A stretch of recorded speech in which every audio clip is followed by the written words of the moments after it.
The Fifth Kind. I've been a preacher for more than 30 years. I've studied and taught through the book of Genesis many, many times in churches all around the world. And I've trained pastors in the skills of interpreting text. You translate Elohim in the plural, it all makes sense. But what we actually have is a conflict among the sky people, among the powerful ones, over how intelligent the human species is to be. British Christianity was the thing to know and believe. And the local indigenous knowledge, well, that had to be irrelevant. The British didn't want alternative news, alternative truth, alternative history, didn't want any kind of story that would embolden independence movements or anything like that. They wanted full spectrum dominance. So the British provided the newspapers, the media, the school teachers, the police, the civil servants, so on and so forth. And the local knowledge had to be marginalized. Colonization in other parts of the world, this has been done very, very brutally. When the Roman Catholic Church discovered that there was a blip in the south of France in the medieval period where they hadn't quite bedded down Catholic orthodoxy, they effected a genocide of around 1 million people. The population of Languedoc were all slaughtered by a succession of 19 popes to get rid of the alternative information. In Central and South America, the Portuguese and the Spanish slaughtered the priesthoods. They got rid of anyone who could read the ancient texts and burned the libraries. And it was a double measure. They wanted to burn everything that that culture had curated in written form, and in case any texts survived, well, no one would know how to read them because they'd have killed the priests. Why is it happening? Why is it so important to stamp this information and this identity out? What is the relevance today? What is the power that the powers are so frightened of?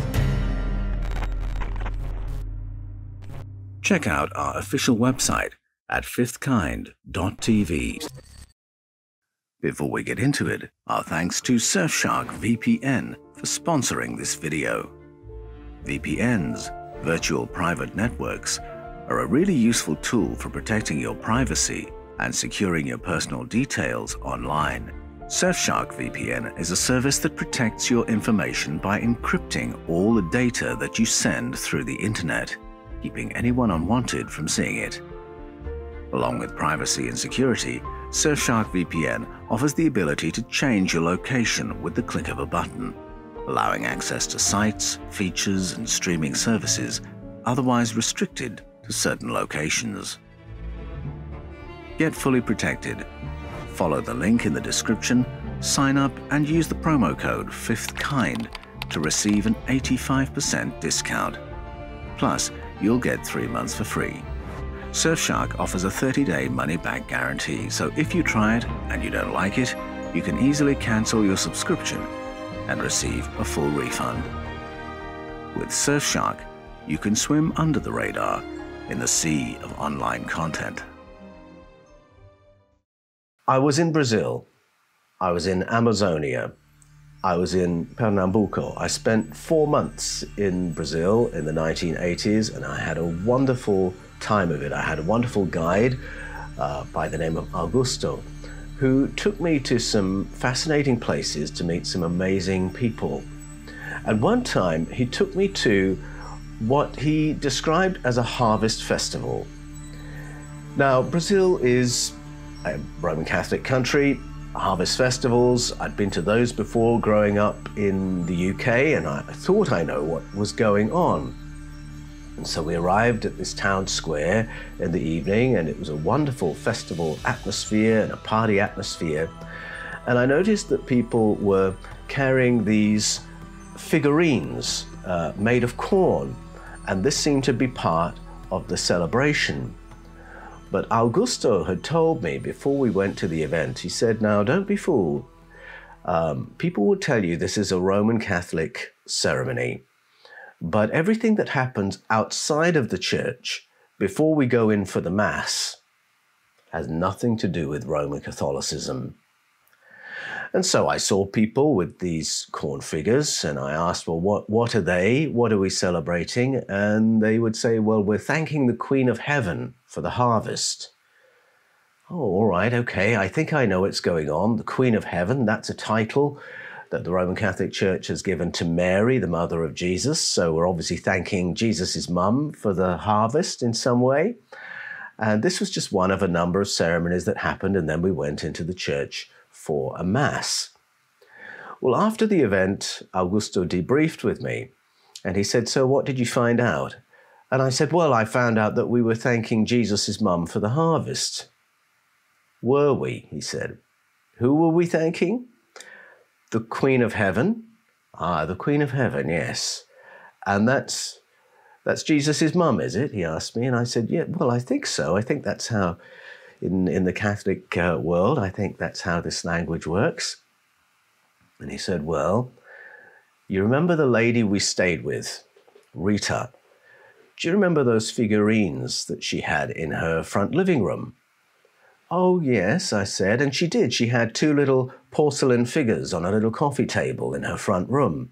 Yes, I said, St. George and Mary. And he said, what makes you think they were St. George and Mary?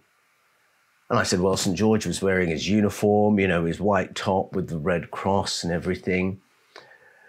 And Mary, well, that's the traditional depiction of Mary in blue and holding the baby. And he said, well, let me tell you, Rita's parents on her mother's side come from the interior. And so there is a lot of indigenous belief and ceremony and tradition that she's inherited from there. And on her father's side, there's a lot of family from West Africa because, of course, slaves were brought over for the plantations in Brazil from West Africa. And so there's African ceremony and tradition and religion that's been brought from there. It's quite possible that Rita uses those figurines for ceremonies to do with indigenous background and African background and nothing to do with Roman Catholicism. Oh, I said, and this was a bit of a stretch for me to think that these figurines might have been representative of something quite different and unknown to me.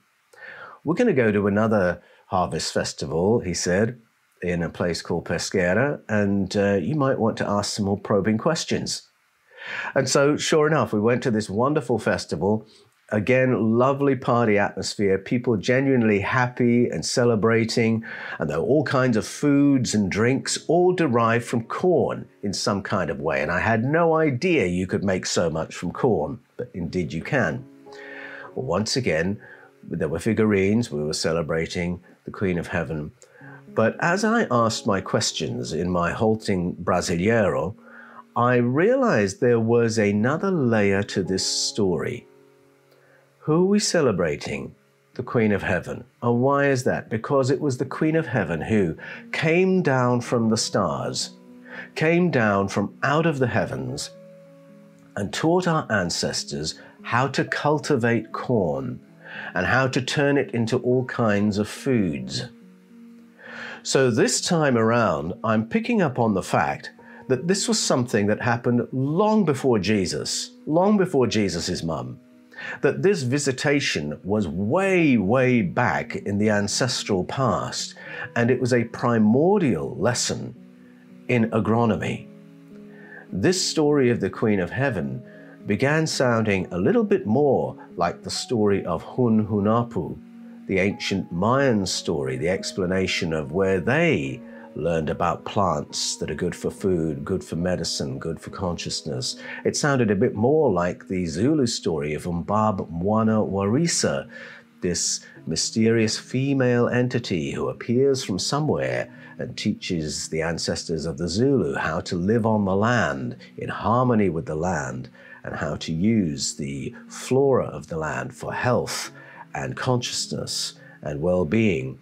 It sounded like the story of the Nomos, the story told by the Dogon people of Mali, West Africa, as they explain the origins of their society and their technology. It sounds like the story of Oannes from ancient Babylon, this mysterious being who was clearly not human, who taught their ancestors, along with his friends, all the accoutrements of living as a human civilization on planet Earth.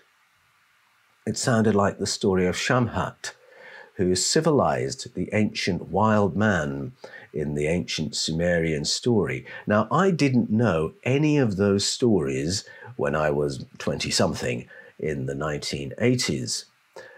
I learned those stories much, much later on and began to spot the parallels and the similarities. But what I did notice in Pesqueira as I asked those questions in my Halting Brasileiro was that this was not the story of a supernatural eternal entity that we pray to for a good harvest or a healthy baby, that we were actually celebrating the memory of something that happened to the human race in the deep past, something to do with contact, something to do with cosmic help for human civilization on planet Earth.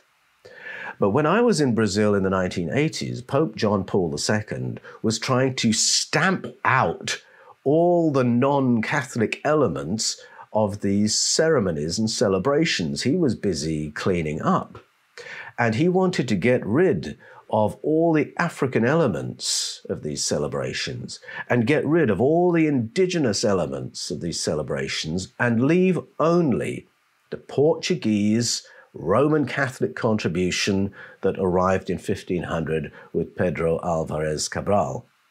Everything else could be gotten rid of. Catholicism only was to remain. So he really was trying to clean up not only the practices, but the worldview of the people living in Brazil.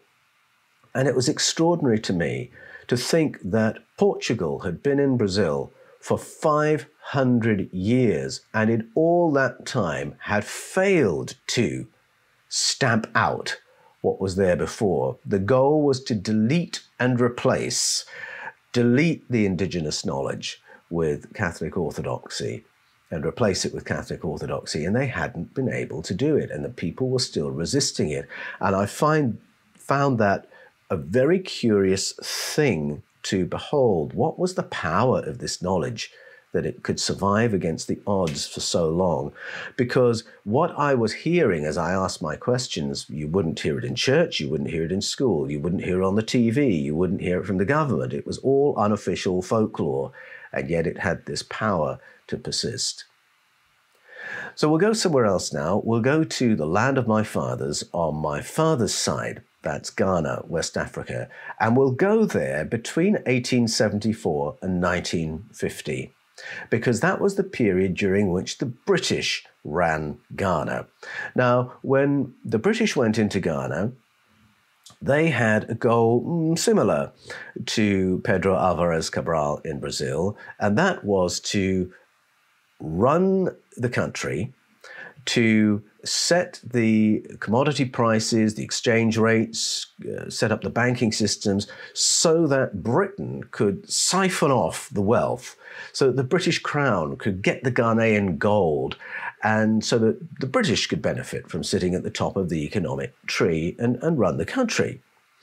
And so that's how it went until 1950, and my family has a proud involvement in the liberation of Ghana from British rule to the extent that that has happened. And during that time, British Christianity was the thing to know and believe. And the local indigenous knowledge, well, that had to be irrelevant. So the British didn't want alternative news, alternative truth, alternative history, didn't want any kind of story that would embolden independence movements or anything like that. They wanted full spectrum dominance. So the British provided the newspapers, the media, the school teachers, the police, the civil servants, so on and so forth. And the local knowledge had to be marginalized. Now, in colonization in other parts of the world, this has been done very, very brutally.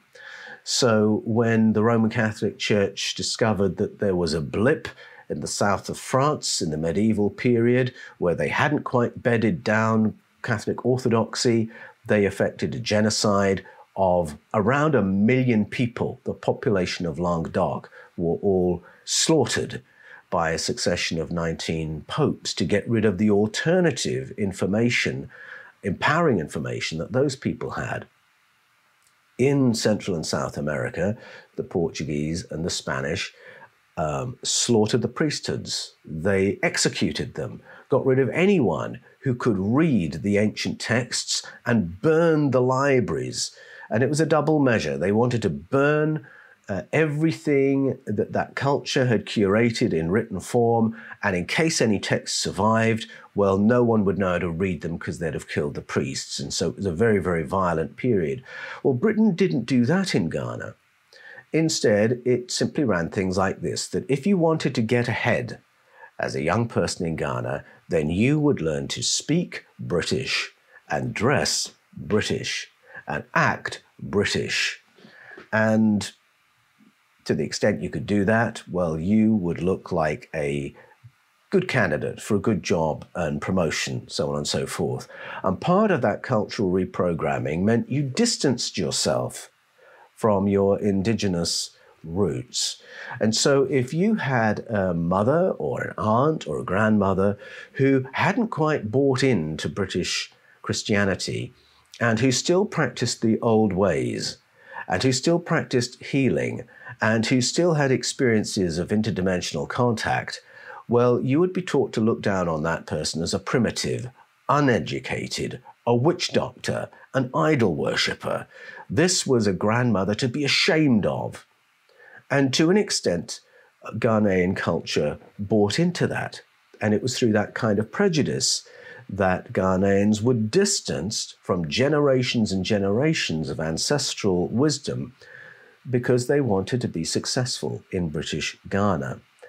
And so that's how things went until 1950.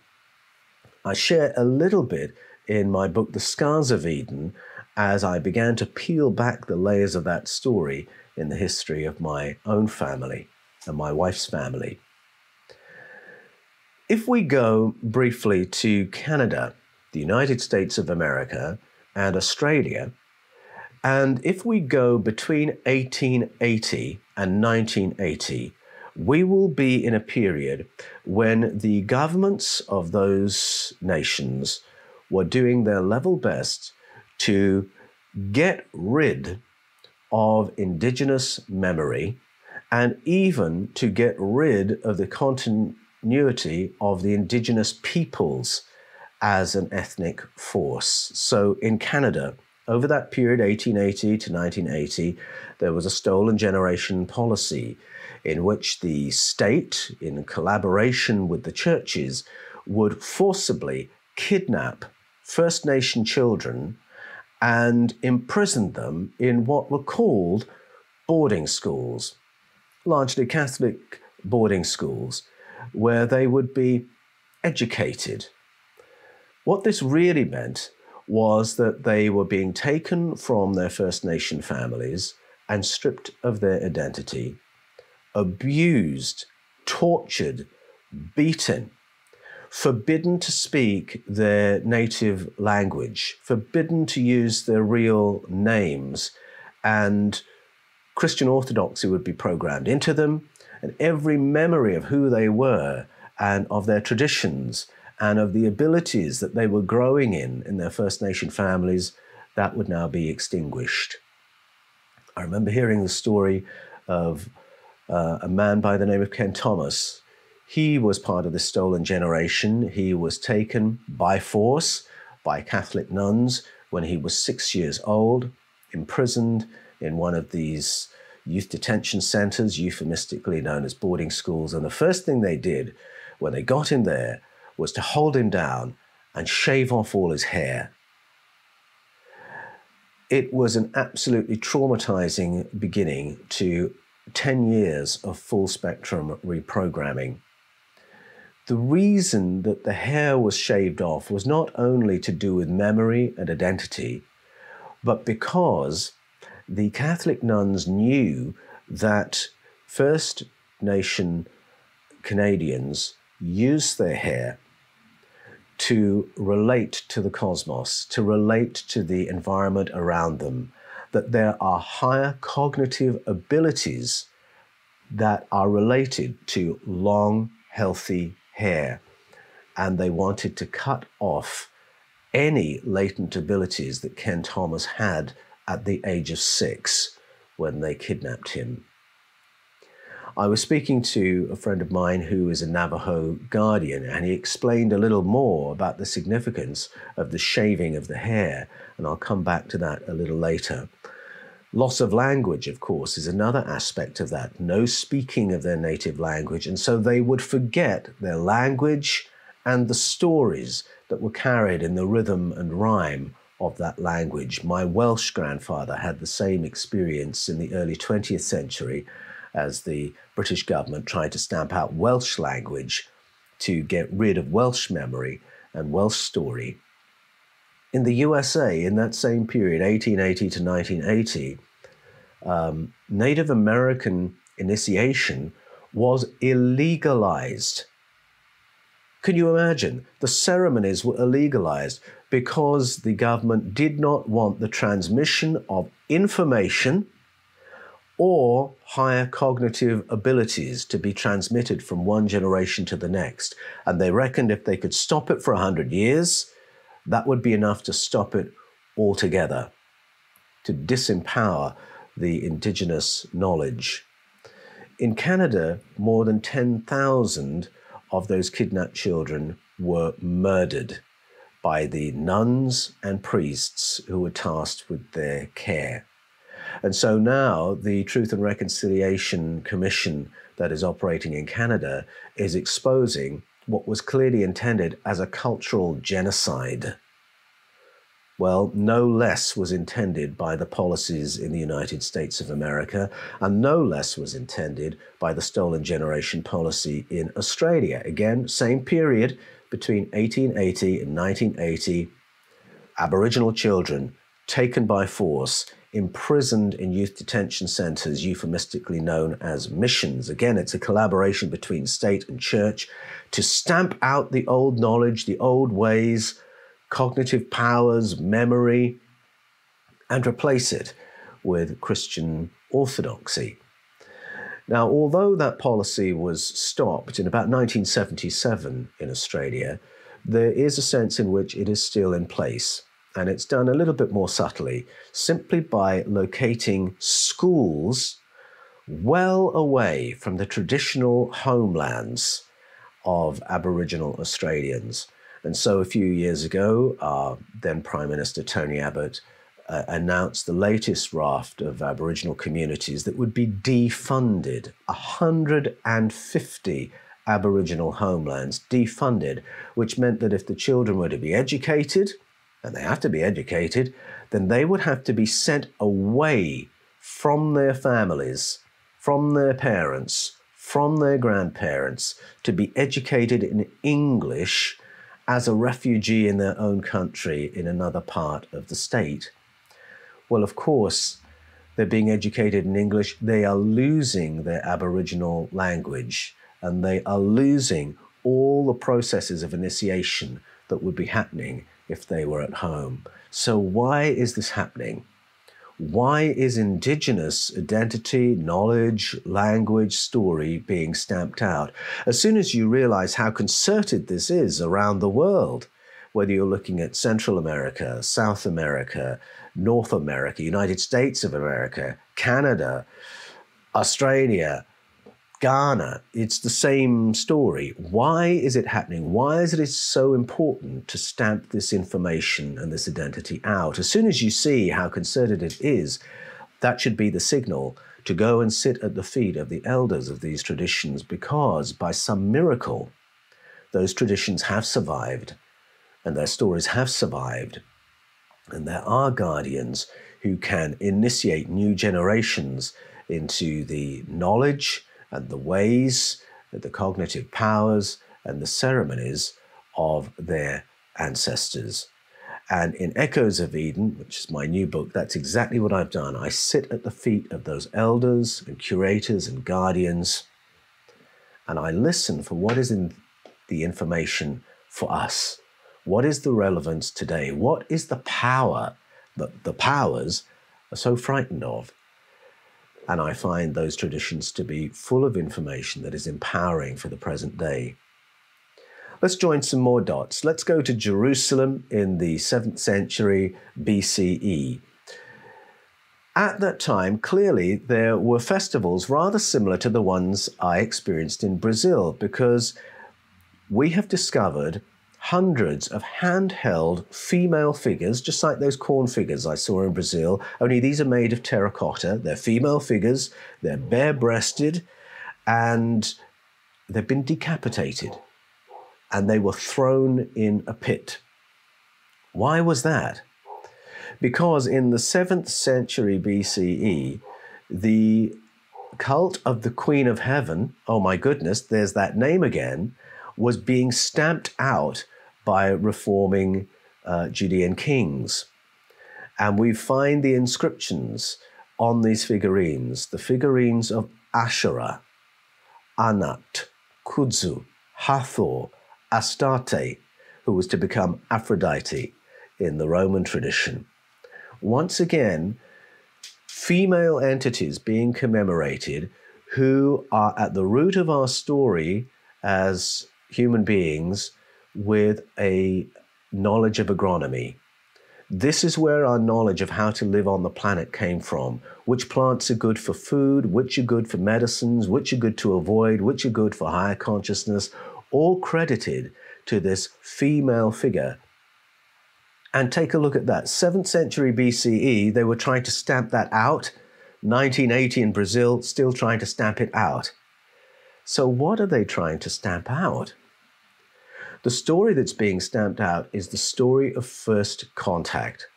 The story that says that Homo sapiens was nurtured by another intelligence, that human beings were assisted by another species from off-planet who came and helped our ancestors to establish themselves on the planet, to live in a non-animal way, a non-subsistence way, a way where we could farm and build towns and cities at a great civilization. All these ceremonies commemorate the primordial lesson in agronomy and medicine, whether you're going to Babylonia, Sumeria, the Zulu people, the Mayan people, the Dogon of West Africa, Cherokee, Iroquois, Aboriginal Australia, the stories are all there of our first contact and the fact that we are part of a cosmic family. And much of that information is often carried by the wise women of the people group. Not always, but a lot of that knowledge around plants has resided there. This is information about a populated universe.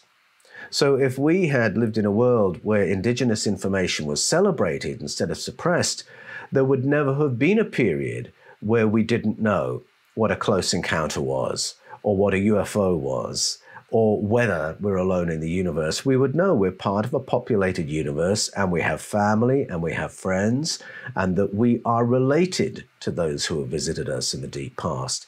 We would know more about who we are as human beings. We would know more about our higher cognitive powers. And there's the connection. Why is it that the shamans and the wise women of societies through the ages are the ones with the higher cognitive powers, the ones who can do remote viewing and future viewing and self-healing? These things are all tied in together with the information that they curate. And the information is not just about the past, it's about implications for now, not just about our origins, but about what is possible for us today. Possible because of our higher cognitive abilities, possible because we can switch them back on, and possible because we are not alone. We have company, we have help, that it is possible to engage. And so I'm going to talk a little bit about engaging that help. If you were to go for healing to the wise women of Southern Africa, to the Nangas and Sangomas of Southern Africa, or if you were to go to the shaman of South America or Central America, or if you go to one of those idol worshippers in Ghana, or to Native American guardians in North America, or to the witchy woman in the hill country of the United States of America, or if you were to be brave and go and knock on the door of the cottage with the long-haired woman who lives in it on the edge of the forest and the fields in Great Britain, you would notice that there's something rather similar about their approach to helping you and getting you healed of whatever it is that you want healing from. Each of those figures, let's just call them a traditional healer, when you enter their room, would perceive you as entering with a cloud of company, a cloud of witnesses, as the New Testament calls it in Hebrews chapter 12. They would perceive you as being accompanied by spirits, to use the language of the New Testament in 1 John 4. And to get you healed, they would want to tune in to a conversation that's going on between your spirits and her spirits. And so the traditional healer knows there's this conversation going on and then will do things to alter her own state of consciousness so that she can tune into this conversation. Because the crowd of spirits around you is there to support you, is there to support your healing and your progress, there to give you guidance. And all the traditional healer has to do is tune in to what they are saying so that he or she will know what to do to help you. And that's their modality. Healing is a contact modality in those traditions. And so the whole idea of interdimensional contact, ancestral spirits, contact phenomena is an intrinsic part of healing in that worldview. Now, at first, that seems very, very different to what I was taught when I went into the world of ministry back in the 1980s. Except I now realize that many times I have experienced exactly what those traditional healers experienced. And I talk in Echoes of Eden about a lady called B. She came to our church for healing because she was really crippled up with terrible back pain, had terrible mobility issues. And she'd come to our church because we had a practice of praying for the sick in our church. And my pastor, Pastor Owen, I call him in the book, from out of the blue, it seems, suddenly asked this lady, B, he said, B, tell me about your dad. And it became very clear very quickly that B absolutely hated her dad. And as she talked about her dad, her posture became even more scrunched up than it was before. And it was a story of trauma, trapped in her body, trapped emotion, to use that phrase. And Pastor Owen said, B, do you think you're ready to let go of all the resentment that you rightly feel about your dad? Because though her dad hadn't abused her as such, he had such issues that it was easy to see how she'd come out of that family so hurt and wounded by what had happened. Are you willing to let go of all the resentment that you rightly hold towards your dad? Because that resentment isn't helping you, it's hurting you. Do you think you could let it go? Could you say, Father, forgive him, he knows not what he does? And she said, yes, I can, and yes, I am ready. And so she did that in her own words, and as soon as she did, I could hear her breathing change. Her breathing slowed, went deeper. I could see her relaxing. After a few moments, she bent down to pick up her walking stick to go, and I said, B, we haven't prayed for your back yet. And suddenly she said, oh my goodness, I'm completely healed. And she was. She got up and she walked carrying her crutches as she left the church and walked down the road. So I asked my boss, Pastor Irwin, what made you think to ask that question? Tell us about your dad. And he said, well, I don't know really, but when she walked in the room, I thought, oh, this poor lady, she seems so out of balance. How can we help her? And I just threw the question out there. And the thought came to my mind, ask her about her dad. The thought came to my mind, is what he said. Now, as a young Christian, I only had one way to interpret that. That was a word of knowledge. That was the Spirit of God dispensing a piece of information to a Christian worker so that the Christian worker can help the person who's come for ministry.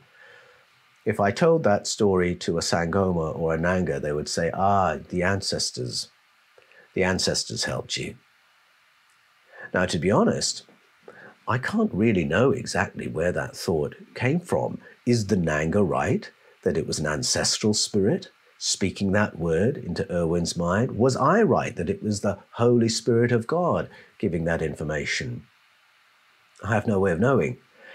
And I don't put those two possibilities out there as dichotomies, because Erwin asked God, but the help can come from anywhere. If God is the source of the cosmos and everything in it, that in which we all live and move and have our being, that's the Apostle Paul's definition of God, then we can put our question to the universe, to God, and the help can come from anywhere. And Nanga or Sangoma would say that was an ancestor who provided the help. Not to take credit from God, that's just how it came. That's just the instrumentality of that moment. And I've since learned, of course, that the word of knowledge, to use that phrase, is used by traditional healers all around the world and used by people who may have no religious belief or spiritual background. It's something we all experience.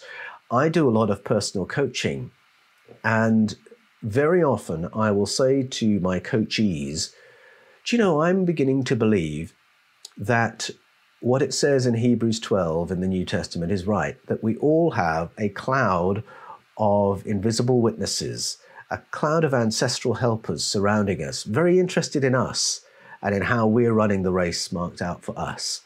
I'm beginning to believe we all have a cloud of spiritual help, and that from time to time they give us a little nudge or give us a little word.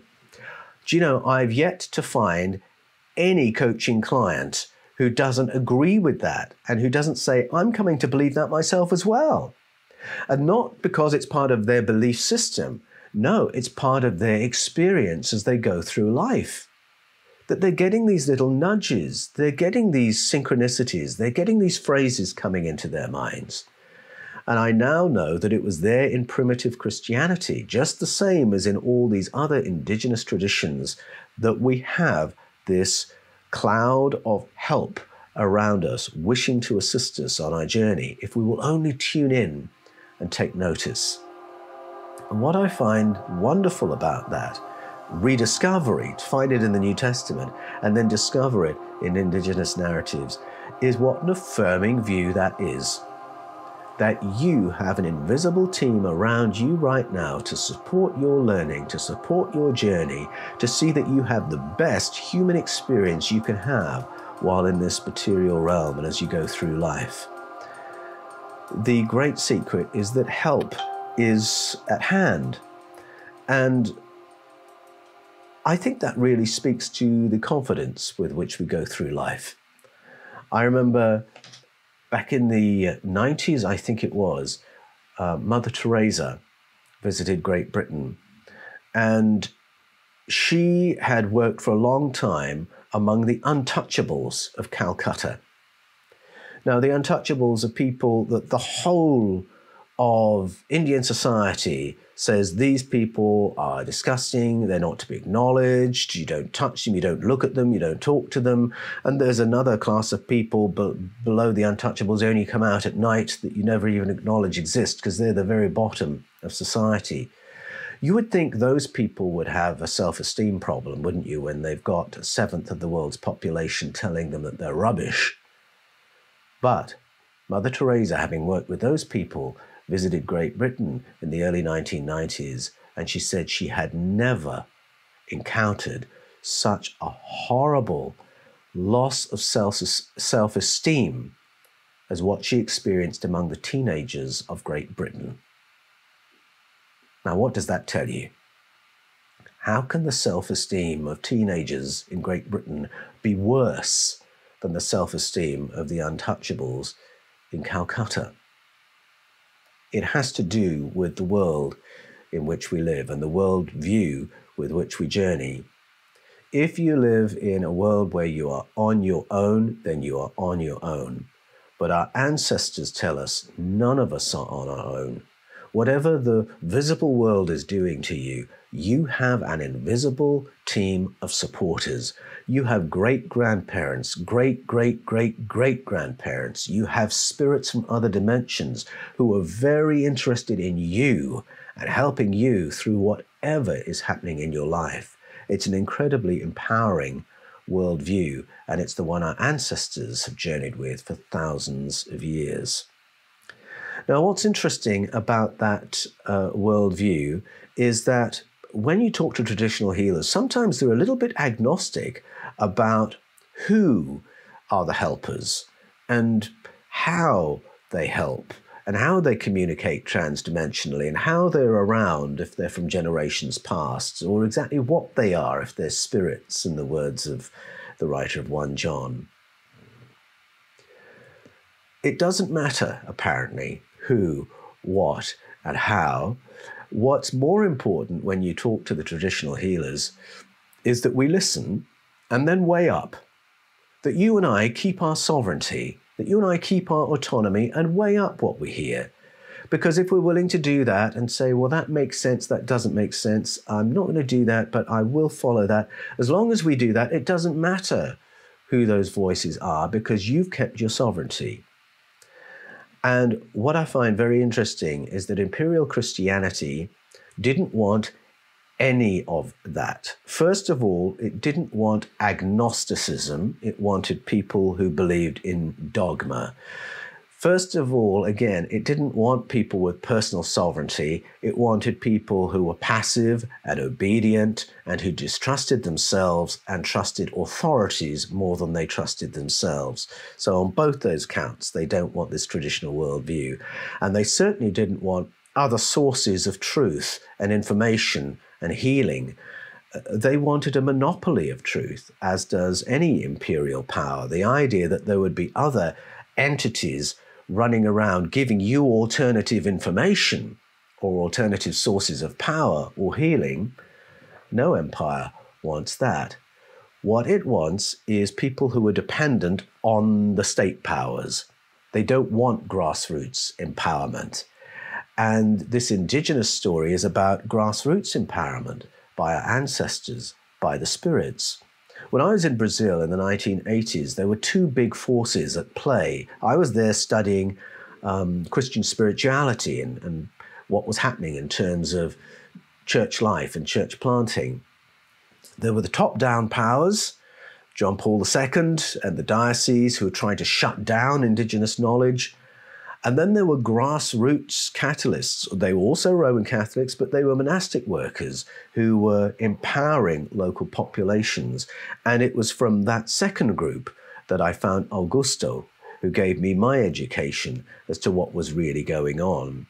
But whether you're looking at Brazil in the 1980s or the Roman Empire as it hijacked Christianity, or whether you're looking at ancient Judaism in the 7th century BCE, or Ghana, Canada, USA, Australia, the picture is the same. What the powers want is God and the king at the top, or God and the president at the top.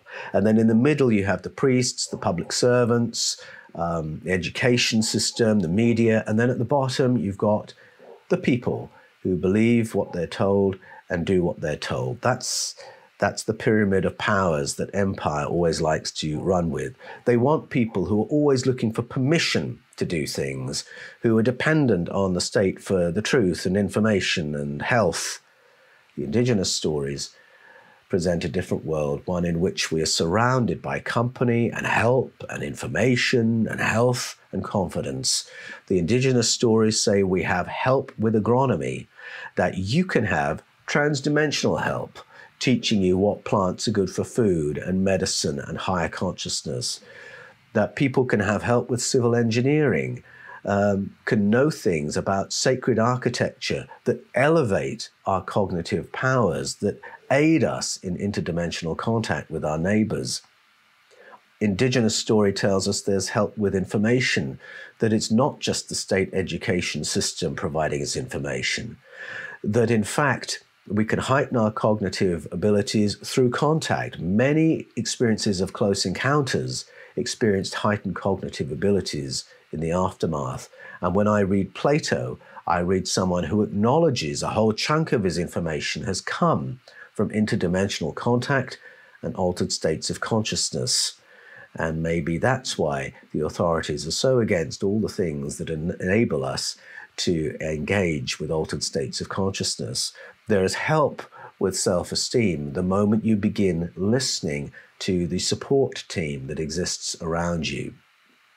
We are cut off from this indigenous wisdom largely through prejudice. It's not at present where most of us are living through aggressive, violent colonization and execution, although we've had a bit of that. I mean, if you think about what happened to whistleblowers around ET contact in the 1980s, we've had a bit of that quite recently. But it's really a cultural education that says there is education and then there's ignorance. And there is sophistication, and then there's the ignorant local information that we call folklore and story and myth. And we confuse the stories of the wise women of our cultural heritage with the stories of the wild women who are insane and we don't go anywhere near them. I mean, if I talk about growing up in Britain, I just knew instinctively that it was not a good idea to go anywhere near that woman who never cuts her hair and who lives in that very humble cottage on the edge of the forest and the fields, and who knows how to do things with the local flora, and who curates the local histories and mythologies. You just knew to stay away from her, and maybe she's insane as well. And that's the kind of prejudice that we are given around the wise women or the witchy women of Northern Europe, of North America. Not much has to be said. So many cultural references out there to tell us to stay away. And yet those are the people who've curated the old ways. You know, we can get quite romantic when I say, oh, go to the curators of Native American tradition, or sit at the feet of a Navajo guardian, or find the elders of an Aboriginal Australian tribe. Oh, yes, I'd love to do that. I'll make that part of my holiday. But in fact, all cultures have this, and the English have it as well. Only we have a prejudice against our own. And so what I've discovered as I researched Echoes of Eden is that if you really want to start tapping the ancestral wisdom of the human race, the grassroots knowledge of contact, the grassroots knowledge of higher cognitive powers and how to tap them, you have to decide in advance to overcome all that cultural programming. Just as in Ghana, there was a certain way to behave if you wanted people to think you were educated and intelligent. That's true of all of us. We all have that. We all want people to think we're intelligent and clever. And we have to be willing at some point to say, blow that. I want to know what's going on. I'm going to visit that lady and I'm going to ask her to tell me some stories. I always notice the wise women who never cut their hair in the places where I live today and find ways of having conversations with them. And so part of what I want to share today is to encourage you to do that for yourself, to go back to traditions that you've dismissed, to go back to traditions that you said, well, those are heretics, or they were crazy, or they were insane, or they were probably demonized, or however it is that our thinking has been poisoned, and say, no, I want to listen again. I'm going to keep my sovereignty. I'm going to weigh it up. Don't have to believe everything I'm told, but I want to know what it is I've missed. That's the journey I share in Echoes of Eden, and I've discovered that when we go to the indigenous sources, we hear stories about human origins, and we learn that we, you and me, are ET hybrid beings, and we start probing what that means for us today. We learn things about human health and healing, and we re-empower ourselves so that we're not always dependent on departments of health to look after us, for us. We discover cosmic information about the universe we live in, about the planet we live in. I've found myself, to my surprise, writing about portals, not only in space, not only in ancient in Iraq, but down the road from me in New South Wales, because that's part of the indigenous knowledge. I'm learning about natural foods for health. I'm learning about altered states of consciousness and how to access them, and then how to use the information that comes through them. I'm learning about contact with my ancestors and other beings, and I'm learning to operate higher cognitive skills like remote viewing, future viewing, telepathic connection, self-healing. But to do that, and all those things are absolutely intertwined in our indigenous narratives, we have to overcome our cultural programming. We have to no longer fear superstition, folklore, all these words, witchcraft, idolatry. These words have simply been put there as gates to prevent us going any further, to finding out what's behind those doors. But if we're willing to bust through those taboo words and be laughed at, ridiculed, or feared because we're doing it, and if we're willing to listen without prejudice to these ancient sources, then we have so much to discover. We are so programmed to demonize the other, whether it's another culture or even the roots of our own culture. And a fun way to start is to stop and think about who you are. Where have you come from? What's your ancestry? Because whatever your ancestry is, and it's amazing when I ask Australians, modern Australians, where are you from? They'll say, oh, nowhere, I'm Australian. Oh, you're Australian, so you're from nowhere. And they forget that most Australians have arrived here since the Second World War from somewhere else. And then, of course, we have the Aboriginal presence in Australia that goes back more than 60,000 years. And that too came from somewhere else. So there's always an answer to the question, where do you come from? And wherever it is, there will be traditional stories that belong to your culture. And so right now, I'm beginning to think about harvest festivals we did at school when I was a little boy, where we held little corn dollies.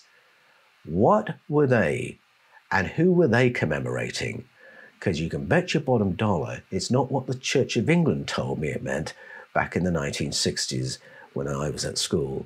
And so it's that rediscovery that my book Echoes of Eden is all about. You can pre-order the Kindle edition right now, and the paperback is available on the 1st of May. I would love you to share this part of the journey with me, and I will look forward to getting into conversation with you about these amazing truths from our heritage that can inform how we live on the planet today.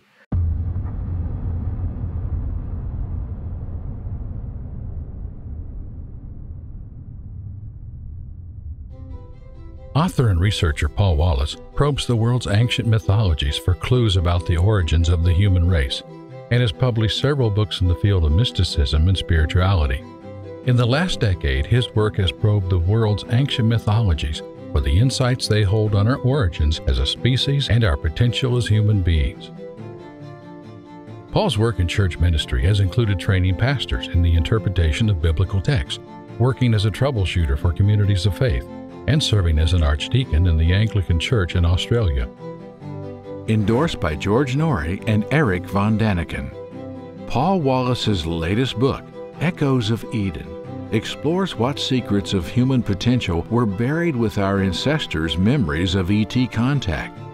From Senate briefings in Washington, D.C., to secret ceremonies in Southern Africa, from strange phenomena in Australia and Iraq, to mysterious encounters in modern Brazil and ancient Greece. Echoes of Eden will take you around the globe to discover why military, intelligence, and other government agencies are so interested in archaeology, indigenous rituals, and traditional initiation practices. What is the connection between higher cognitive powers like remote viewing and precognition and ET contact in the deep past? And what are the implications for us today? Echoes of Eden, out now. Available on Amazon. Follow the links in the description. Go to www.paulanthonywallace.com for information about Paul and his books.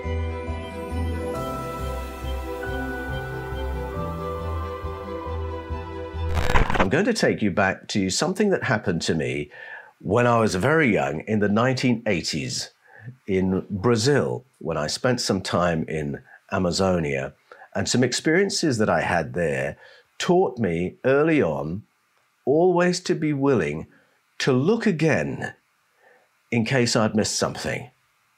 Always to go back and listen again for the hidden layers of the story that I might have missed the first time around. And so that's really the theme of what I'm going to share today. Look again and listen again for the hidden layers.